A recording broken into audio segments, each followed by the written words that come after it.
Dan pada saat itu dia benar menatap mata saya. Dia melihat mata saya dengan seperti orang yang bangun tidur. Dan saya mengatakan, saya pegang dada dia. Saya bilang, kamu jangan takut, kamu jangan khawatir. Saya bilang, Tuhan sudah sembuhkan kamu.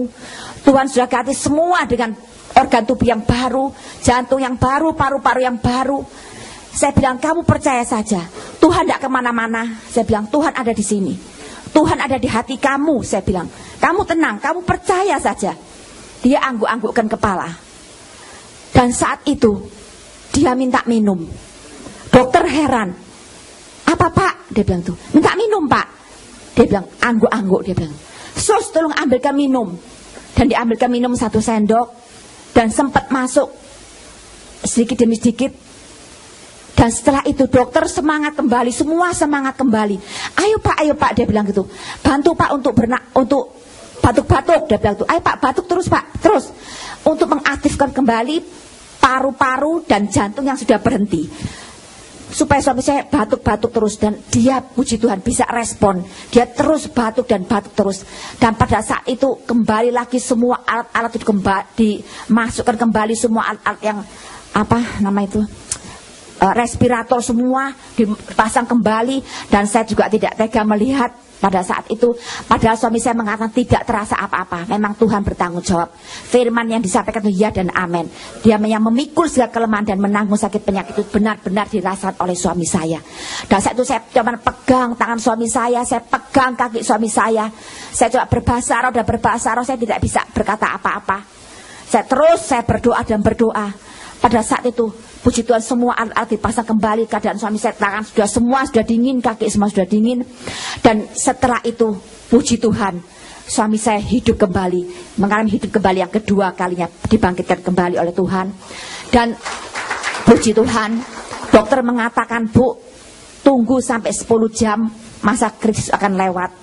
Kalau sampai jam 10 malam, Bapak dalam keadaan seperti biasa ini, itu berarti masa kritis lewat. Dia bilang gitu, tunggu sampai jam 10 malam. Oke. Dan saya berdoa dan berdoa.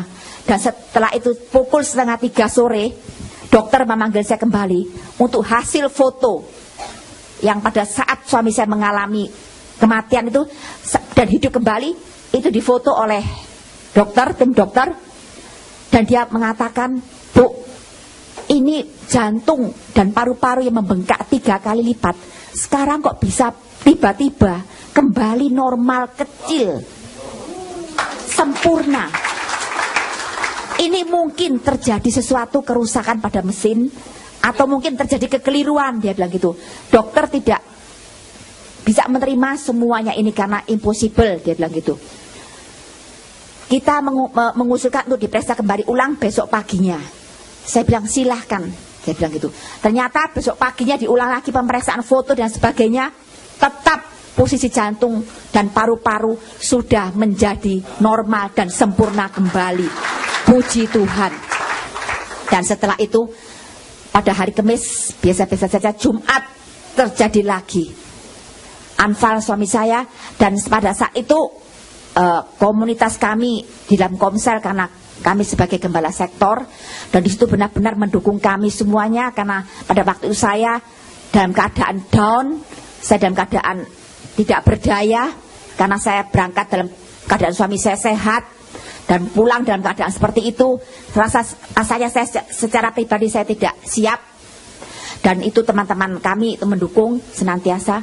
Dan salah satu teman saya mengatakan, Bu, ayo kita tetap berdoa. Dia bilang gitu, kita harus waspada, kita jangan lengah. Dia bilang gitu, kita harus tetap berdoa dan berjaga-jaga. Ayo kita berdoa lagi. Dia bilang gitu, kita bergandeng tangan lagi dan kita berdoa.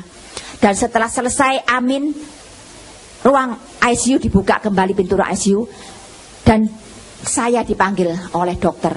Dia mengatakan, Bu, saya minta maaf, tadi saya tidak sempat memanggil keluarga. Dia bilang gitu, karena pasien benar-benar urgent untuk ditangani. Dia bilang gitu. Tadi Bapak sempat tidak ada lagi, Bu.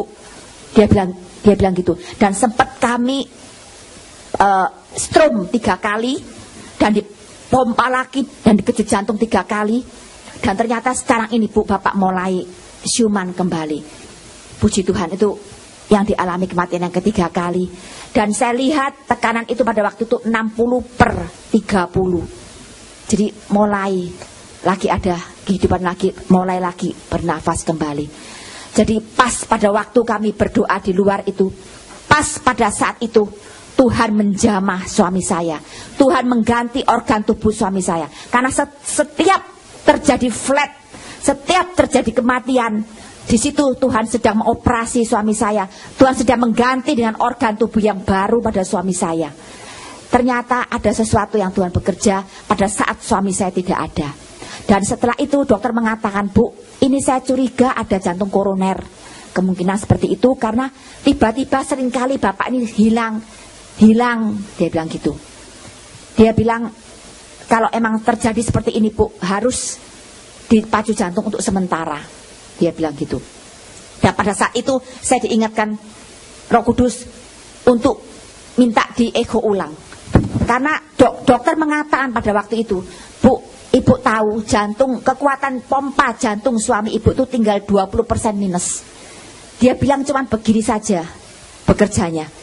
Seberapa kuat jantung ini menopang bapak ini dalam keadaan yang seperti ini besarnya, dia bilang tuh. Cuman begini saja, 30% aja sudah jalan, Bu. Ini bapak ini 20% minus. Kasarannya tuh nggak mungkin. Tinggal tunggu waktu saja. Dan saat itu saya teringat, setiap terjadi flat itu Tuhan sedang melakukan sesuatu. Dan saya bilang, Dok, saya minta di echo lagi 1 kali lagi. Bu, ini sudah 2 kali di echo. Tidak apa-apa. Saya bilang 1 kali lagi. Saya bilang minta di echo ulang lagi. Oke, dia bilang itu. Dan ternyata setengah 10 malam hasil echonya keluar dan dokter kembali memanggil saya. Saya tanya, bagaimana, Dok? Kekuatannya, puji Tuhan, dari yang 20% minus kekuatan pompa jantung suami saya menjadi 56,5%. Puji Tuhan. Dokter terheran-heran. Dia bilang, selama saya jadi dokter, dia bilang itu, jantung yang sudah membengkak sedemikian besar 3 kali lipat, dan posisi kekuatan jantung yang pompanya tinggal 20% minus, itu yang sekarang menjadi 56,5, itu tidak pernah terjadi. Kalau sudah 20% minus, itu sudah pasti game, dia bilang. Tidak mungkin bisa hidup dan bertahan. Jadi saya bilang, itu mujizat, Dok. Dia bilang, dia bilang, kalau mujizat itu, Bu, sudah sembuh, itu baru mujizat. Dan puji Tuhan, dan itu masa kritis yang 3 kali yang Tuhan bangkitkan 3 kali untuk suami saya. Dan di situ sudah selesai untuk pernafasan. Puji Tuhan, Tuhan sudah ganti dengan paru-paru dan jantung yang baru bagi suami saya. Dan besok paginya saya dipanggil lagi oleh dokter. Bu, ini ada lagi kejadian baru lagi 1, Bu. Bapak mengalami gagal ginjal. Aduh, rasanya saya secara manusia, aduh Tuhan, yang satu baru lewat, rasanya saya bisa bernafas agak lega sedikit. Ini sekarang ganti lagi penyakit yang baru, gagal ginjal. Kreatin yang 7,6, 7,8, sekarang, Bu, Bapak 8,3. Dan ini harus cuci darah. Dia bilang tidak ada jalan lain, dia bilang gitu. Saya bilang, Dok, suami saya ini tidak ada sejarahnya dia pernah gagal ginjal. Iya, Bu, tapi kenyataannya hasil ini 8,3 kreatinnya. Jadi ini sudah termasuk gagal ginjal, dia bilang gitu. Harus cuci darah. Oke lah, Dok, kalau itu memang jalan dari dokter harus demikian, ya saya tidak bisa berbuat apa-apa. Cuman saya minta 1, Dok, sebelum besok dilakukan untuk cuci darah, saya bilang coba diperiksa lagi kreatinnya. Saya masih menaruh pengharapan bahwa sesuatu pasti akan terjadi. Dan dokter bilang, oke, Bu, kalau itu permintaan Ibu, kami akan laksanakan. Dan puji Tuhan, saya pagi-pagi saya sudah datang ke rumah sakit. Saya tanya, bagaimana, Dok? Dia bilang, Bu, sementara ditunda dulu, tidak jadi untuk cuci darah. Karena kreatinnya sekarang menjadi 5,6. Puji Tuhan. Dia bilang tunggu beberapa hari, Bu. Nanti kita periksa terus, kita pantau terus berapa kreatinnya. Dia mengatakan, Bu, saya mau kasih tahu Ibu, kreatin kalau sudah mencapai 8 ke atas, untuk kembali normal 0, itu tidak mungkin. Ibu jangan mengharapkan, dia bilang gitu. Kalau 2 atau 3 saja itu sudah bagus Bu bagi Bapak itu. Dia bilang gitu. Saya tidak menjawab ya tidak, saya diam saja. Dan puji Tuhan setiap 2 hari diperiksa dari yang 8,3, 5,6, 3,1, ternyata puji Tuhan Allah kita Allah yang sempurna, dia bekerja tidak setengah-setengah. Kembali 0,9. Itu juga sesuatu keajaiban yang tidak pernah terjadi. Tetapi Tuhan berdaulat, apa yang Tuhan mau, Tuhan pasti menyatakan semuanya. Dan saat itu benar-benar Tuhan tuh, ada salah satu dari anggota kita mengatakan, Bu, Bapak ini sedang turun mesin. Dia bilang gitu. Setiap organ satu persatu juga mengalami lambung yang pendarahan, sehingga dari HB yang 16 menjadi tinggal 6, sehingga harus cuci darah. Sempat terjadi juga harus transfusi darah, dan juga albumin juga menurun, dan juga sempat gagal nafas lagi, pangkal lidah lemah dan sebagainya, dan harus pakai air dan sebagainya. Semua organ tubuh itu benar-benar yang dikatakan teman saya turun mesin itu benar, diganti satu persatu oleh Tuhan. Dan suatu bukti ternyata bahwa Tuhan itu bekerja secara sempurna. Keadaan suami saya sekarang jauh lebih baik daripada sebelum dia sakit. Itu suatu pertanda, dan dokter sudah mengatakan, kita sudah periksa juga ke dokter sebelum kita berangkat ke Jakarta ini 2 hari yang lalu.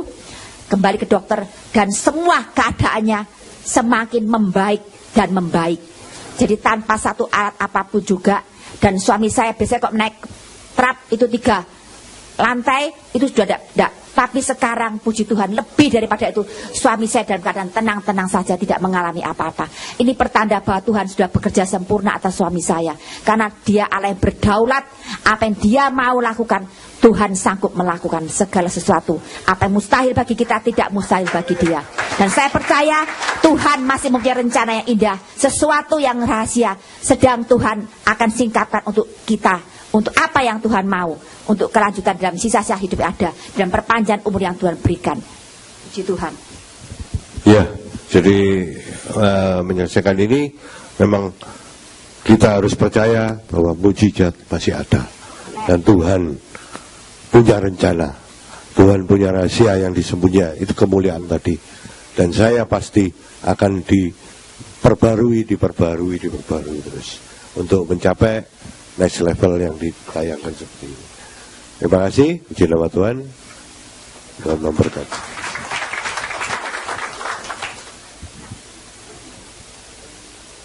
Sekali lagi kita beri tepuk tangan buat Tuhan kita yang luar biasa. Haleluya.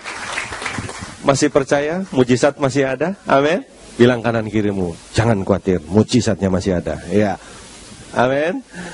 Ya, nah saudara, saya akan tutup dengan 2 poin kesimpulan semua. Jadi gini, memang kemuliaan Tuhan yang pertama, Tuhan mulia, gini, karena Tuhan itu berkualitas.